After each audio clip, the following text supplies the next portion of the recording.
Hi மக்களே, welcome to pass baby. காலை வணக்கம் எல்லாருக்கும். இன்னைக்கு ஒரு முக்கியமான விஷயத்தை பற்றி பேச தான் இந்த வீடியோ. என்னன்னா, உங்களுக்கு எல்லாம் தெரியும், நான் மாலத்தீவில் இருக்கேன். இங்கேருந்து நான் வீடியோ போடுறேன். இது ஒரு அழகான குட்டி நாடு. இது குட்டி நாடாக இருந்தாலும் ஆயிரக்கணக்கான இந்திய மக்களுக்கு வேலை வாய்ப்பு கொடுத்துட்ருக்கிற ஒரு நாடு. நானும் இங்கே 11 வருஷமாக வேலை பார்த்துட்ருக்கேன் டீச்சிங் செக்டாரில்.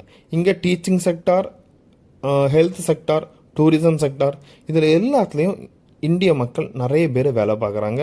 குறிப்பாக தமிழ்நாடு, கேரளாலேருந்து ரொம்பவே அதிகமான மக்கள் வேலை பார்த்துட்டு தான் இருக்காங்க ரொம்ப வருஷமாக. இவ்வளோ வருஷமாக அவங்க ஃபேஸ் பண்ணாத ஒரு ப்ராப்ளத்தை நாங்கள் இப்போ ஃபேஸ் பண்ணுறோம். ஏன்னா இத்தனை வருஷமாக நாங்கள் வாங்குகிற சம்பளத்தை எல்லாம் இந்தியாவுக்கு அனுப்பிக்கிட்டு இருந்தோம். அதுக்காக தான் நம்ம வேலைக்கு வரோம். இங்கே வேலைக்கு வந்து நம்ம இந்தியாவில் உள்ள குடும்பத்தை காப்பாற்றுறதுக்கு தான் இங்கே வேலைக்கு வரோம். ஆனால் இப்போ பிரச்சனை என்னென்னா, இங்கே வாங்குகிற சம்பளத்தை இந்தியாவுக்கு அனுப்ப முடியாத ஒரு சிக்கலில் மாட்டிக்கிட்டு இருக்கோம். இது வரைக்கும் நாங்கள் இங்கே உள்ள ஸ்டேட் பேங்க் ஆஃப் இந்தியா மூலமாக தான் நாங்கள் வாங்குகிற சம்பளத்தை அனுப்பிக்கிட்டு இருந்தோம். அதாவது ஒரு 10 வருஷத்துக்கு முன்னாடி $700 அனுப்பிட்டு இருந்தாங்க மக்கள். அதுக்கப்புறம் அதை 500 மாற்றினாங்க. ஒரு வருஷத்துக்கு முன்னே அதை 400 மாற்றினாங்க. இப்போ இந்த மாதத்துலேருந்து, நவம்பர்லேருந்து வெறும் $150 தான் இந்தியாவுக்கு அனுப்ப முடியும் அப்படின்னு இங்கே உள்ள ஸ்டேட் பேங்க் ஆஃப் இந்தியா எங்களுக்கெல்லாம் ஒரு மெயில் அனுப்பியிருக்கு. இது ஒரு பெரிய பிரச்சனை. என்னென்னா, வெறும் $150 அது 12,000 ரூபா இல்லைன்னா 13,000 ரூபா தான் வரும்.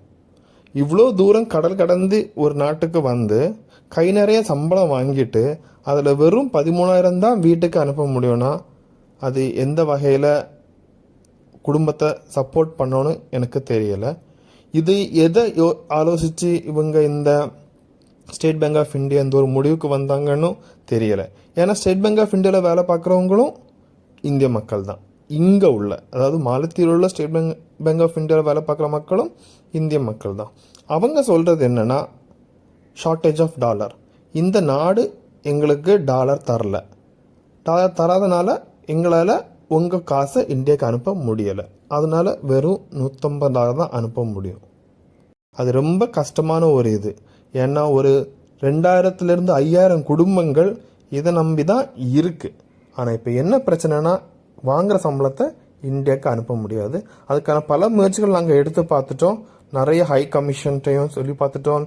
மினிஸ்ட்ரி ஆஃப் எஜுகேஷன், எல்லா ஹையர் அஃபிஷியல்ஸையும் நாங்கள் கன்சர்ன்ஸ் ரைஸ் பண்ணிட்டோம். ஆனாலும் ஒரு பதிலும் வரல. இந்த மாதம் வெறும் 13,000 தான் நாங்களால் இந்தியாவுக்கு அனுப்ப முடியுது. ஸோ புதுசாக இங்கே வேலைக்கு வரவங்க யோசிச்சு தான் வேலைக்கு வரணும். ஏன்னா நிறைய பேர் கடன் வாங்கிட்டு எல்லாம் வேலைக்கு இங்கே வருவாங்க. யோசிச்சு தான் வேலைக்கு வரணும். இதுக்கு ஒரு முடிவு சீக்கிரம் வரும்னு எதிர்பார்க்குறோம். அந்த முடிவு நல்ல முடிவாக இருக்கும்னு நினைக்கிறோம். மறக்காமல் சேனல் சப்ஸ்கிரைப் பண்ணுங்கள். நான் அப்டேட் பண்ணுறேன் உங்களுக்கு.